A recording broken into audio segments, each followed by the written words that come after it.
Andy Kennedy, co-host of the morning show Hair of the Dog with Carrie Barber. The last message I got on my phone before this went live was plug the show, plug the show. So there you go. I'm also the executive producer of the podcast Macro and Cheese and the video and podcast series called The New Untouchables of Pecora Files. I am also the media lead of Real Progressives, Real Progress and Action. Welcome and thank you for joining us this evening. We are here to talk about direct action versus political politics, election security and integrity, chain of custody, and whether the U.S. is able to ever go back to hand-marked ballots again. I'm joined with four people this evening. First of all, Daniel Lupker. Hey. Say hello, Daniel. Hey, everyone. Please let us know what you do. Oh, yeah. So I run Hardlands Media, 99 Perspectives. A lot of you probably seen me and Kit on Hardlands. We do a daily show at 5 p.m. Central Time every weekday, and we do a lot of content and a couple other things on the side. Which is a perfect segue into my next guest. Who is the person you were just talking about? Kit Cabello. Good evening, Kit. How are you this evening? I'm having a wonderful time. It's nice in Chicago. It's not freezing, and it's very good to be part of this panel. I am one of the co-founders of Hardlands Media. I'm the director of communications at 99 Perspectives. I also occasionally co-host Chicago Corner, which is another one of our YouTube channels. And I'm also one of the field reporters for Hardlands Media. What we're doing in the city is something that has been seen before, and we are very honored and very happy to be part of this panel and fight for that better future that's long overdue for all of us. Thank you very much, sir. As well, we are joined this evening by Craig Pasta-Jardula of the famous Convo Couch. Good evening, Pasta. How are you? Thank you for having me on, my man. Oh, it's my pleasure. It's my pleasure. And now, last but not least, Mr. Bruno Franco. Franco, would you please explain to our audience what your function is and how you reach people? What's up, everybody? I'm the host of Frank Analysis. I host panel discussions, interviews. I do solo videos. You can find me on Twitter at B43Franco, and I'm also on Rockfin, Odyssey, and I'm on YouTube still, although I don't know for how much longer. Craig, we could talk about that too later if you'd like. Oh, yeah. Can we scream about it? Can we yell about it? Yes, Yeah, you okay. can. Yeah. Absolutely. But as most Zoom calls go, please mute your microphone before you start to scream. Got it. We'll wait. All right. Okay. So anyways, let's get this discussion started. I just wanted to let everyone know that I'm kind of a last minute substitution as host for this. So I don't really have anything prepared, although I'm fairly cognizant of the problems and what we're about to talk about. But that allows me to allow my guests to do most of the talking, which if you ask my wife, that's a good idea. Direct action versus electoral politics. The United States has gone through, and I'm not just talking about the pandemic, a rather tumultuous 5 years. It was certainly an interesting thing to watch from north of the border with my box of popcorn. But I would like to start the discussion with how things have changed in terms of the left since, let's say, Bernie Sanders announced his candidacy in 2016 to now what we're seeing. Do you want to start? How about Franco? Do you want to start? How things have changed. Well, we're seeing a lot more independent media. We see a lot more people criticizing these politicians that aren't doing their jobs. But what I want to discuss first is, my colleagues are obviously doing a great job diagnosing the problems, but I just want to give some criticisms here. my criticisms on independent media and how it urgently needs to improve to help guide people in the most effective way forward. My criticisms will go beyond the obvious grifters and synthetic leftists like TYT, Majority Report, and the like, who still tell people to support and vote for the Democratic Party. These criticisms will focus on our allies who know that simply voting for the lesser of two evils, the Democrats, is not the solution. To my colleagues in independent media, please don't take these criticisms personally, because I say this so that we can all improve and reach our goals of overthrowing the current system much faster and more efficiently. My first criticism of my allies in independent media is to stop focusing so much on electoral politics, which includes uplifting third parties. Electoral politics is a waste of energy because our elections are privately owned, and we need to get to the bottom of how corrupt it is and inform all people about it. I will let Pasta elaborate more on the corruption of our election system, since he is the election integrity activist here. However, I will say that all current third parties are a waste of time because none of them address nor initiate a mass movement against our corrupt election system and are too hyper-focused on elections. This is not to say that we cannot still vote for third parties, especially locally, but uplifting them as a center focus of our job as commentators and activists will just create false hope and wasted energy, since our election system is designed to make it impossible for third parties to win elections. Such false hope is akin to making people believe that voting for progressives will help reform the Democratic Party. It's impossible because of the pressure in Congress by the corporate politicians and others who influence them and who influence our election system. Our focus should be on opting out of the system and public organizing, which I will get into in my third criticism. But very briefly, I want to mention the two biggest parties the leftist channels are focusing on. The first one is Movement for a People's Party. I've covered my criticisms of Movement for a People's Party extensively. You can tune into my channel and you'll find several videos I did about them. I even discussed this with several people who still support Movement for a People's Party, so it's not just one-sided. The Green Party is the other party. They have their own elections that are rigged. Their primaries were arguably more corrupt than the Democrats' primaries. They were rigged in favor of the lackluster and hopeless Howie Hawkins. It almost seemed like they wanted to lose. They don't care about the rigged elections either. This was covered extensively by Primo Nutmeg, Nico House, Slow Newsday, and myself, with interviews with several former and current Green Party members and presidential candidates like Ian Schlackman, Richard Idris, Dario Hunter, and Chad Wilson. And given everything we learned about the failure of the Green Party and rigged primaries in favor of Howie Hawkins, I gotta say I'm not proud of being in the same solution summit with him. So yeah, I gotta be honest there with that. And my second criticism of independent left media is that we need to focus more on exposing the hijacked nonprofit grassroots organizations like the DSA, the Sunrise Movement, 350.org.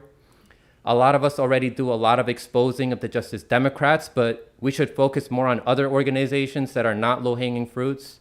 Leaving these controlled opposition and synthetic left organizations unexposed leads to well-meaning activists to waste their time helping the predator class that they're supposed to be fighting against.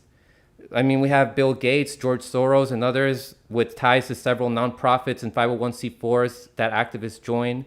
There are several investigative journalists like Corey Morningstar, Whitney Webb, and Robbie Yeager who expose these ties. We can bring them on more to inform our growing audience so that they do not waste time with these organizations that are just tools by and for the predator class. To make people think that progress is being made when really nothing is being fixed other than tweaks around the edges. So I've already said a lot during this turn. I can get to my third criticism after, but I want to give my other colleagues here a chance to speak. Okay, well, great. Thank you. I appreciate that. Kit, question for you. We've seen a real division on the left with force the vote. Right, that started with Jimmy, and it really made some interesting arguments back and forth about specifically the squad. What's your take on all of that? And is there an electoral politics way forward to First, get it fair? Let's address what force to vote was and the opportunity that was lost. You see, force to vote was a correct method, because the thing is, Jimmy Dore didn't just wake up overnight and just say, hey, I got an idea, and got all his friends together to do it. He found it, and it was in the DSA playbook. It's their idea. They're the ones that have it, and also National Nurses United has also talked about it as well. Now, the thing is, what a lot of people might forget or overlook, but at one small point, when force to vote was still in its infancy, even I was surprised that Jimmy Dore was asking AOC and certain other progressive members in the House to take it up. But the traction it was gaining is that this is a right thing to do, because it shines a light on our heartless politicians, both Democrat and Republican, that they are not going to give a single payer health care at the height of a pandemic, that they're not even going to vote for it. And the thing is that even Cenk Uygur of TYT and Sammy Boy Cedar, at one small point, agreed with force to vote until something happened. And we can theorize what happened. Maybe ego, maybe pride, or maybe they got a phone call or whatever. Eventually, there became a bigger divide in the left. And the thing is, this cannibalism that we're seeing on the left, to Franco's point, which he already pretty much said everything that needed to be said about the cannibalism of the left, and why we need to start being critical of a lot of these larger institutions, that this is going to be playing out, and it has to play out in order for there to be some kind of clarity, because we have to know who are the people who are on the right side of history. Force to vote is the correct method, and I agreed with Jimmy Dore's force to vote, and I know this might make other people angry, but I agreed with Cenk Uyghur's force to vote for 15, but my only criticism of that was, okay, Cenk, when they fail, what are you going to do? Because when it comes down to electoral politics, so long as you have people going into the Democratic Party or even in the Republican Party, they're still part of the two-party system that is owned by the top 1%. Now, the thing is, I have seen examples of electoral politics work, but at the state and city and municipal level. At the federal level, I think a lot of us are focused on the federal level. It can work in lower tier elections, like running for city council or maybe a state or House representative seat. It gives it's a give and take in the different states and how each one of them has election integrity. But the bigger picture is that we don't have election integrity. So we could say, well, in 2022, if we get more Democrats in the United States House and Senate, well, then maybe now we could use force to vote. When Jimmy Dore was proposing force to vote, that was a time to act. That is when decisions need to be made. And that's where the activist community has to start putting more pressure on the people that they respect. And I think the biggest problem that the left has is that we do hero worship our politicians more so than the GOP or conservatives. And so if there is going to be another force to vote, potentially maybe independents, but again, at a third party level, at the federal level, it's impossible really for third parties to get in a seat, because each state has its own rules and regulations of what a third party candidate has to do to get in the seat. What's needed is a groundswell of a massive movement, people, a general strike. The problem with that is I think people are burnt out. 2016 and 2020 did a number on the activist community, and this division on the left, unfortunately, is going to have to continue to play out until people get their heads on straight and realize that if we don't come together, if we don't put aside our ego and pride, nothing will fundamentally change. So force to vote, again, it was an opportunity lost. We can imagine what it would be like if we didn't see that divide.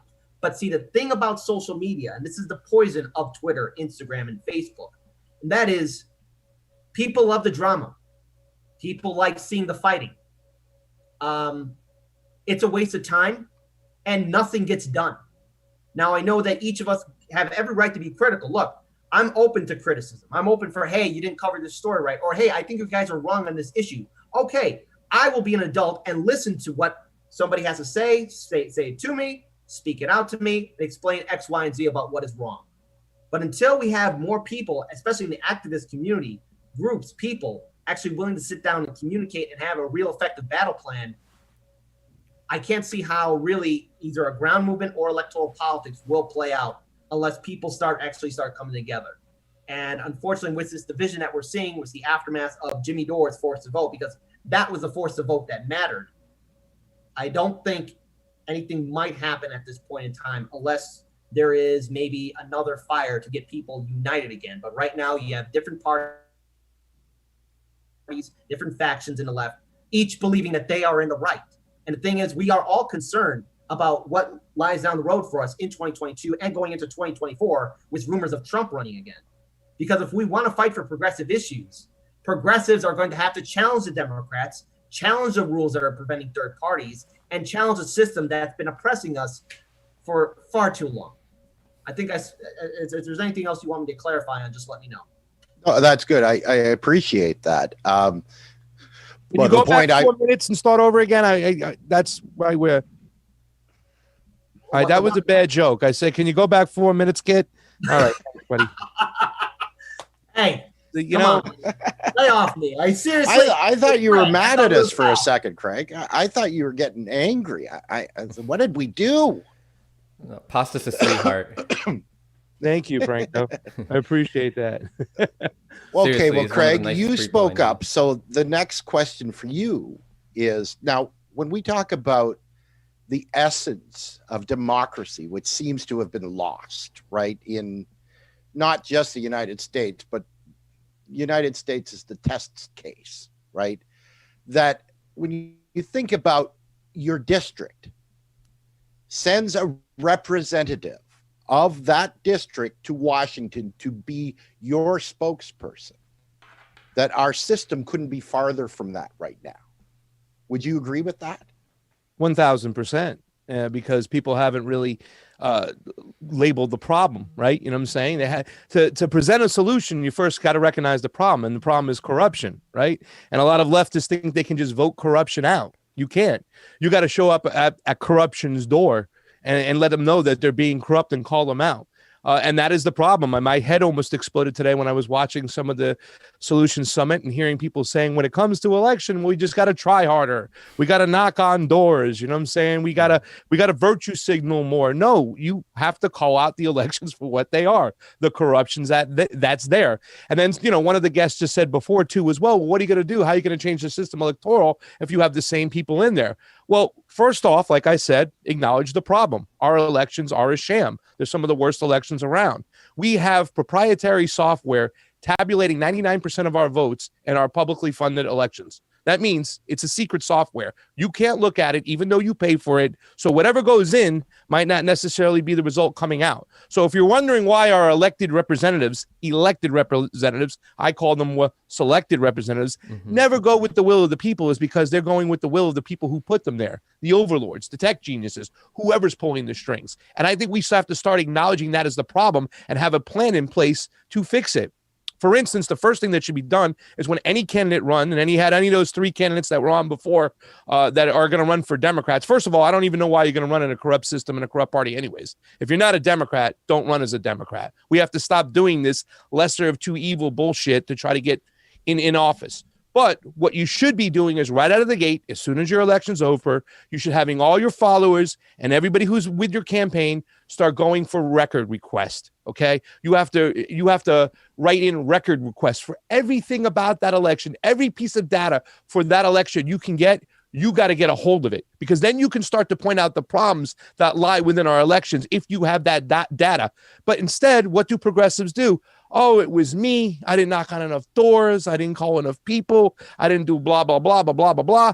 No, call out the corruption. Stop running with corruption. Stop thinking you're going to vote out the corruption. And let's start the process of individual responsibility of going in and finding the data for these elections, requesting this data so we can expose the problem at hand.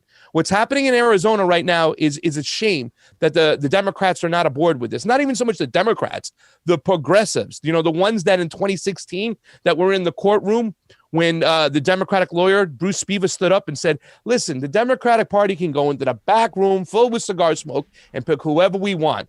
Well, if that isn't corruption in your face, what is? I mean, they're pretty much telling you that a democratic process doesn't have to be democratic. So we have to first start educating ourselves on elections, understand how elections run. Remember what Stalin said. It's not those who cast the vote that have power. It's those who count the votes. And in America, 99% of your elections are counted by secret proprietary software. We need to start changing it, getting a plan in place, and start calling it out for what it is. And the Democratic Party is not that party. Sorry. Well, no, I agree with you completely. And one thing I will tell you, as a Canadian, and I've pretty much voted in every single election that I could because I believe in the process here, at least here in Canada. But every single election that I have voted for, I was given a piece of paper. I wrote my choice on the paper. I handed it to the election official and they put it in the ballot box. Every single one, including the last ones, which were just a couple of years ago. There's never been an electronic part to that process. Yeah. Well, that Right? you can either go either way. If you want to have a system where tabulation machines are going to be used, you have to have an open source system. And then you can have 100% hand counted audit behind it. But whatever the case is, whatever you decide to go with, whether you're marking it with hand, whether you're using a ballot marking device, you know what I'm saying? It has to be transparent across the board. And that's what I'm talking about right there. That's just two parts of the election. You got to look at it as a poker game. There's four of the places where the overlords, the tech lords, can cheat you and put their person in power. So yes, that is one way. We have to understand elections as a whole. So you can say we need ranked choice voting or we need funding, you know what I'm saying? More public funding. We have to combat the evil parts of HR 1, which allows the corporate duopoly to raise unlimited amounts of money while suppressing smaller votes. We have to change the framework of our elections. My partner says that we don't need reform. We need election revolution. So it starts with us learning. And let me tell you something. The Republicans, the Patriots, or the Trump fans, or whatever they call themselves, they're kicking progressives' butts. Instead of us digging into these elections in 2016, we stomped our feet a little bit, and then we thought we can go vote out corruption. It's not going to work that way. Don't join corruption. Don't think you're going to vote it out. Face it. Face on. Get in its face and let it know that corruption's there. We won't abide by it, and we're going to check every aspect of these elections, and we're going to learn every aspect of these elections because it might be just Donald Trump this time that might have got cheated, but it's always the grassroots candidates, and these guys in Chicago can tell you because they follow elections too. It's the grassroots candidates, and same thing here in LA, and they get it on the nose. Those are the people who get cheated constantly. Yes, absolutely.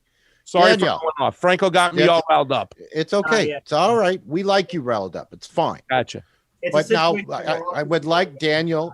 I would like Daniel to weigh in because he hasn't spoken yet. But I'd like to talk to Daniel about direct action.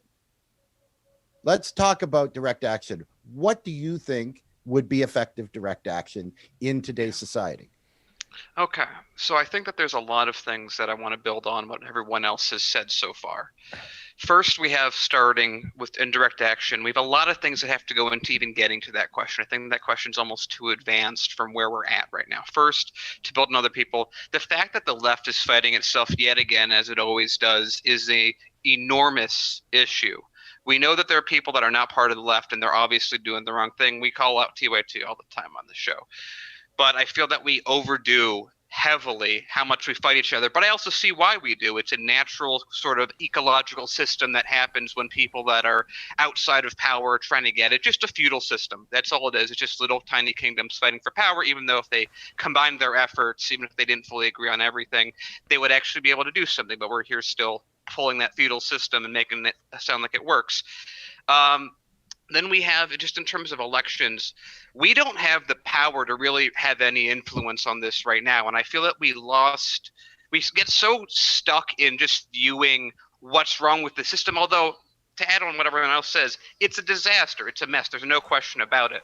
But we're in a position as progressives right now that if we call out any person in office, they can literally just slough it off and go, that is literally irrelevant to my life. We could get our friends and go protest outside of some politician's house. They're going to wait a week. We're going to go away at some point. The problem that we have is that we don't have the ability to act continuously. Here's an example. So me and Kit were part of Wolfpack. We got our stuff done in a year. We got 20 people. We're able to get one of the most corrupt states to pass an anti-corruption bill. The reason that worked is that there were a number of people, and anytime these type of events happen, you always need like 3 or 4, let's say 4 people that you have to pay full time to spend their time running these organizations. If you pay someone a $15 wage, It's about $35,000 a year times 4. That's 70,000, 140,000. You have to rent a space. You have to have stuff that you have to use. That's a $200,000 a year expense to be able to continuously employ and operate 50 to 100 volunteers to make an action work, which, by the way, is what the Democrat and Republican Party are able to do all the time. Now, what we know from experience, we know from grassroots elections is you need like a tenth of the time as a grassroots person that's actually speaking on behalf of people in their own interests to get them to agree with you, as people have to spend millions of dollars in TV ads, not knocking, to get people to somewhat go, yeah, I guess that makes sense.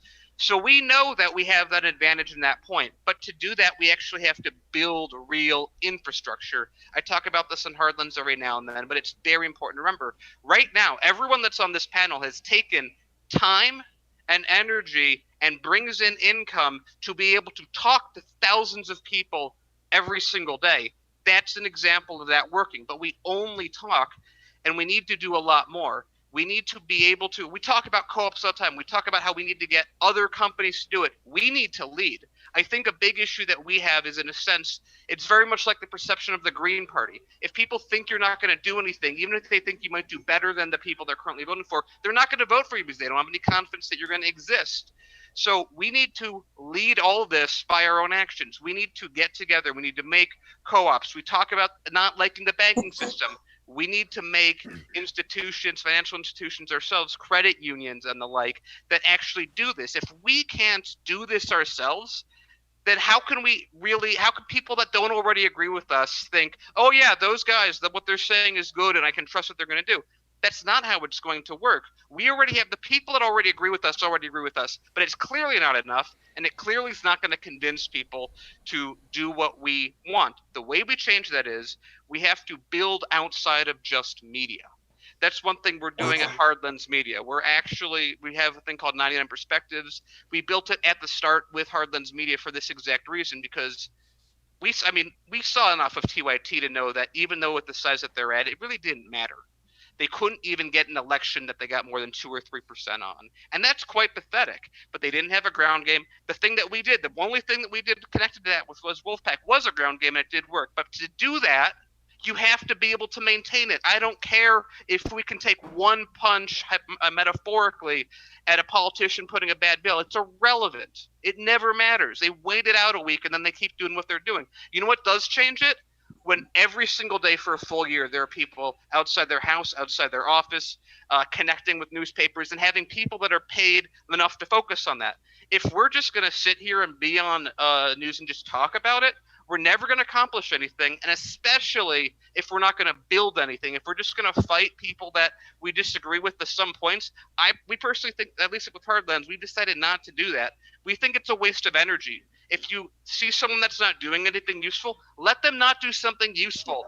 We're going to take them back by getting the people that are with them to see that there's a better avenue. If we can't do these things and really start building something that we can sustainably attack the people, again, metaphorically, that we're trying to overturn, I don't know how we could possibly think we can succeed. It doesn't matter what the voting system is. If you have enough people that are angry enough and are going to vote a certain way, that at some point they're going to not be able to deal with it. We're talking enormous margins that we aren't even capable of doing right now. We're talking getting people so upset at people that we have the power. I want to be in a position for every single progressive media that when we call out a politician, they fear it versus ignore it. Exactly. Now, Kit, do you agree with that? Do you agree that it's going to be a coming together on this, on the media side, on the independent media side, that could make a difference? Again, we're all seeing the fighting that's happening on social media. I don't know what that coalition looks like, but it is the most effective pathway for at least all of us to put aside our differences and try and get to a real goal, and that is educating people about the failures of our economic system, of our political system, of our voting system. So we're going to have to come together. And to Daniel's point, again, it's about building coalitions and actually trying to build something sustainable. Do it right the first time. And we've seen the failures of these larger institutions and our politicians. It's time to push that aside and do something correct, because for a long time, corporate media, the political establishment, has been giving us their narrative. We see that it doesn't work. And our problem right now is on the left is that we are too divided. We are infighting way too much. And we have to build proper political, economic, social infrastructure for independent media and for the activists and community organizers so that things can fundamentally change. Because if we don't start doing something now, who knows what we're looking at 10 years down the road. We got to step up. But again, what that coalition or even what's going to set it off for people to come together, I don't know. Craig, how big a problem is cancel culture right now? It's the biggest problem, which kind of leads to my to piggyback a little bit what on Kit says, because I don't even know what left means anymore, right? You know what I'm saying? We're here at the Solution Summit, and it looks like we got four leftists, I guess, talking together without talking to somebody on the right as well, because that to me is the big problem, is that we are too tribal, and we're worried about coming together with people on the left because that's what we're labeled with, not rather than talk to people who have, common ground with us on the right. You know what I'm saying? That's why I have a lot of Republicans on my show or try to talk to a lot of conservatives, because I do think differently than them, but where can we come together? Where can we find common ground? And I think that's a big thing. Cancel culture is a tactic that's set up by the predator class or whoever's running things, whoever you want to label them, the deep state, whatever you want to call them, we call them the predator class. It's a tactic that is put there to further the divide and conquer mentality that's plagued us here in the United States and stuff like that. If we're fighting with each other, then we're not paying attention to what's upstairs and what's going on and who's really controlling us. And that's something we need to do. So for me, it's about talking to dissenting voices or not. You know what I'm saying? People who think differently than us. But the problem is, it's the tribalness is kind of highlighted and the cancel culture is out there. And instead of just pointing fingers at each other, maybe we should go, hey, let's get that opinion from that guy over there. He might not be for Medicare for all. He might not be for climate control like I am and stuff, but maybe we'll agree on elections. Maybe we'll agree on civil liberties and stuff, because we say we're leftists, but everything's turned upside down.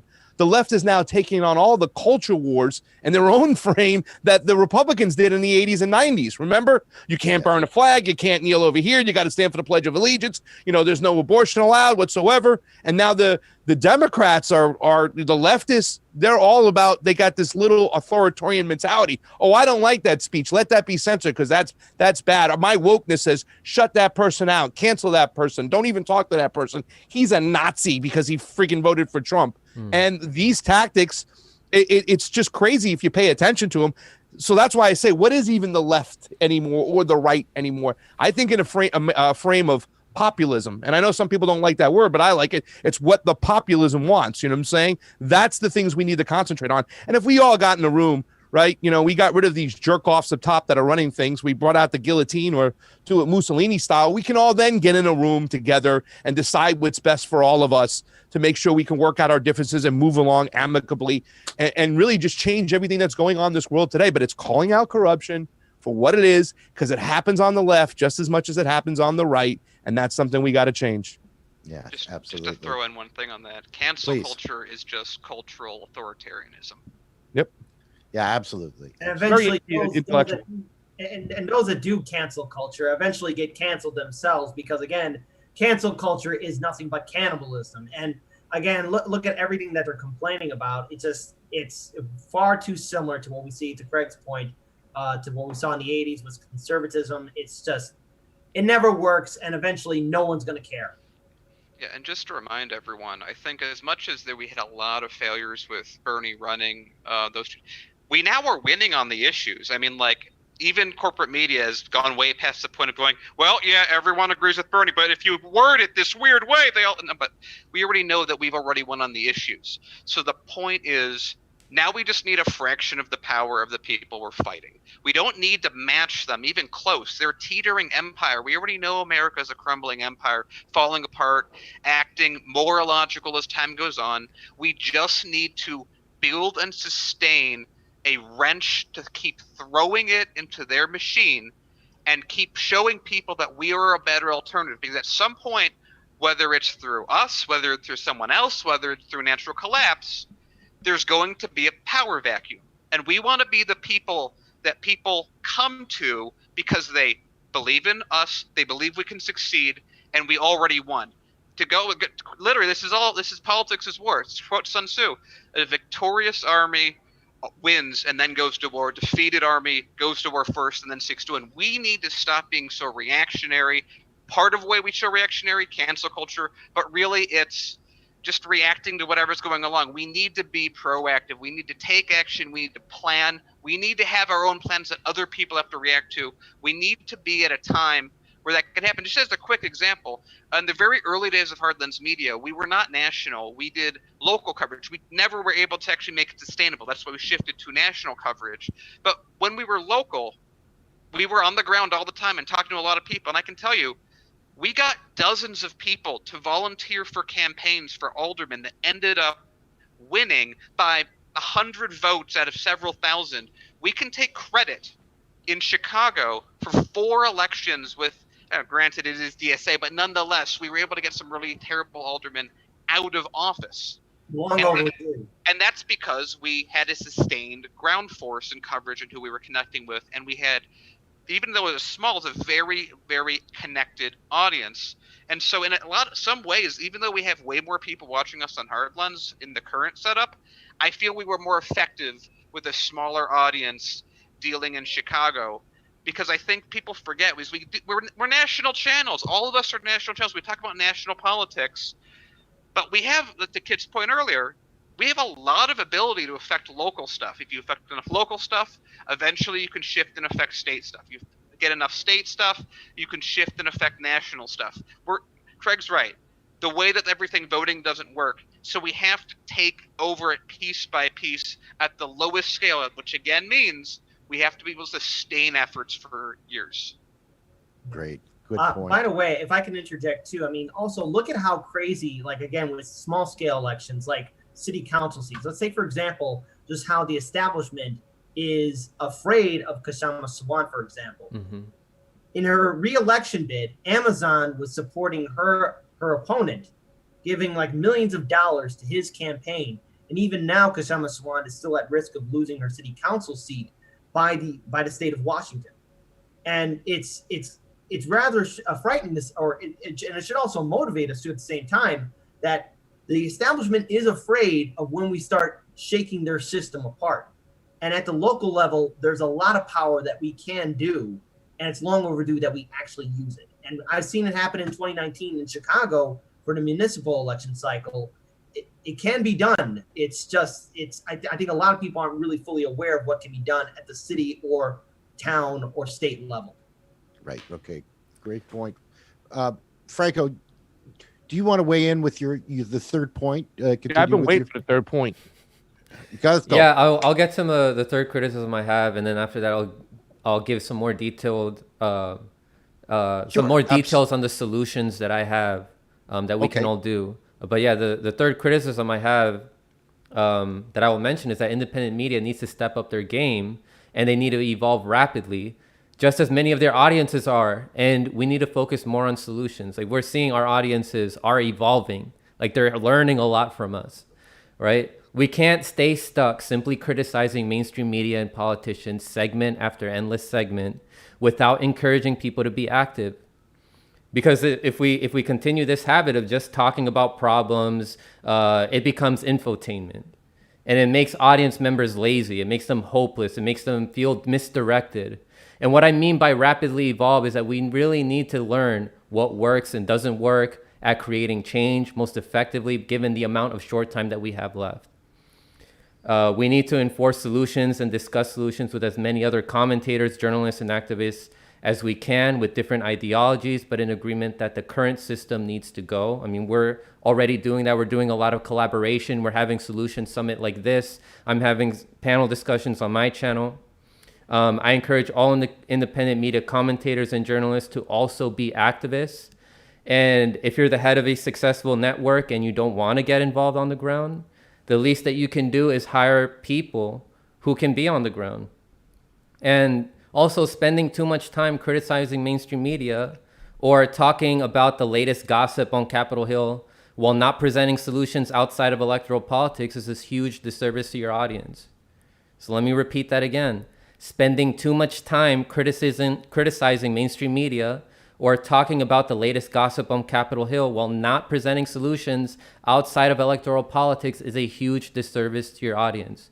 Now, this doesn't mean that we can't like still criticize mainstream media, like, but if that's the only thing that you're doing on your show, like, what are you leaving your audience with? They understand what the problem is. They'll understand what the problem is after 2 or 3 segments of seeing you criticize Rachel Maddow or what some schmuck said on the New York Times. But now, what is the next step? What do we do going forward? So we need to grow our online communities. We need to help increase their consciousness. Not only do we need to increase their political consciousness, but we also need to teach them effective ways of how to inform more people and be more patient when they interact with people that are at different points in their political journey. I mean, there's still people that watch TYT or watch Sam Cedar. We have to be patient with those people. We were all there once. TYT was my gateway. On the ground communities need to communicate with other communities, and we can get more on the ground communities because they translate from online communities. I can't tell you how many people I've seen like online on my Discord, on my YouTube, meeting each other, becoming friends with each other, sending information to each other on my Discord, and finding out that they live near each other, and then they organize with each other. Like I've seen a DMV Action for Assange form because these people met online. They found out about events happening in different parts of the country. They all meet, and then they form their own little things. They form their own little events. We also can't just solely rely on protests. We have to really opt out of the system. Derek Bros of the Conscious Resistance Network and from The Last American Vagabond, he's promoting a concept called Freedom Cells. This is a network for people to get together with people near them who share common goals and interests and collectively work to accomplish their goals, like Franco, learning. I'm sorry for interrupting, but I've just been informed we're almost out of time. I'm really sorry for interrupting your thing, but I just wanted to say thank you, gentlemen. This has been a great conversation. Daniel, Kit, Craig, Franco, I really enjoyed our talk. Let's keep a conversation going. And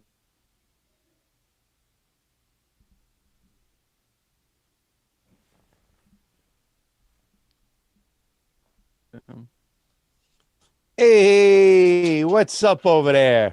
What up? we got this. I'm sorry, guys. I got a pop-up on my screen says you're breaking